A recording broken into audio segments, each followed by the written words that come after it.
ان الشرک لظلم عظیم، شرک ظلم ہے، اور ظلم ہے، اور ظلم کی تعریف اپنی جان پہ یا دوسرے پہ؟ دیکھیں یہ جو بھی کرے گا اور معاشرے پہ بھی اور فرد پہ بھی ہے. ٹھیک.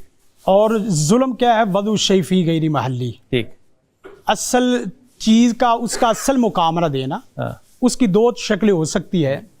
ایک تو یہ ہے کہ شرک فی التوحید ہے، اللہ کی ذات میں بھی شرک ہے، اور شرک فی الرسالہ بھی ہے، رسول کائنات کے ساتھ بھی شرک ہے، کہ اللہ کی ذات کو چھوٹا بنا دینا نعوذ باللہ، یا چھوٹے کو اللہ کی ذات کے برابر بنا دینا، یا اللہ سے بڑا. پہلا والا تو ممکن ہی نہیں ہے نا، اللہ والا ممکن کیسے کوئی چھوٹا کر سکتا ہے؟ بس نہ ماننے والا بھی ہو وہ بھی چھوٹا کیسے کر سکتا ہے؟ دیکھیں دو تین اس طرح کے لفظ آتے ہیں، وحدت الوجود، وحدت الحلول، وحدت الشہود.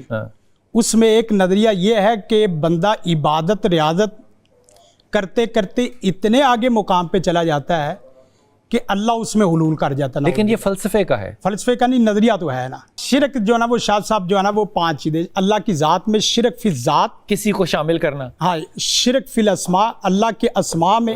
مثال دے دیجئے، اللہ کے اندر کیسے کو کسی کو شامل کر سکتا؟ اللہ کی ذات میں، اللہ کی ذات جیسا کسی کو سمجھنا. وَمِنَ النَّاسِ مَن يَتَّخِذُ مِن دُونِ، جو اللہ کو نہیں مانتے وہ بھی یہ نہیں کر سکتے نا. کَحُبِّ اللَّہِ، کرتے ہیں لوگ. کیسے مثلا ان کے کہتے ہیں ہم اللہ کو نہیں مانتے، مثلا اللہ جیسا تھوڑی کسی کو مانتے. قرآن کریم کی آیت دیکھیں، اتخذوا احبارهم ورهبانهم اربابا من دون اللہ. اب سیدنا عدی بن حاتم اس میں تفسیر کرتے ہیں کہ اللہ کے رسول یہ کیسے، آپ نے وہ زنجیر پہنی ہوئی تھی سونے کی، کس نے؟ سیدنا عدی نے. اچھا. تو اللہ کے رسول صلی اللہ علیہ وسلم نے پوری وضاحت اس کی لمبی ہے، لیکن آپ نے فرمایا کیا تم اپنے مذہبی پیشواؤں کے حلال کو حلال نہیں جانتے اور ان کے حرام کو حرام نہیں مانتے؟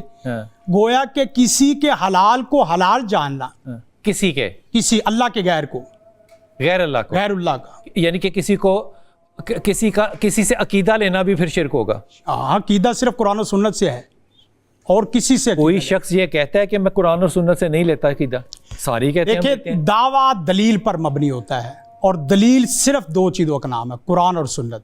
پھر اس کی انٹرپریٹیشن والی چیز وہ فہم ہے، فہم کو پھر قرآن و سنت پہ پیش کیا جائے گا. ہر صاحب کا قرآن و سنت پہ پیش کیا، اگر قرآن و سنت کے مطابق ہے تو اسے لے لیا جائے گا، اور اگر قرآن و سنت کے موافق نہیں ہے تو اسے رد کر دیا جائے گا.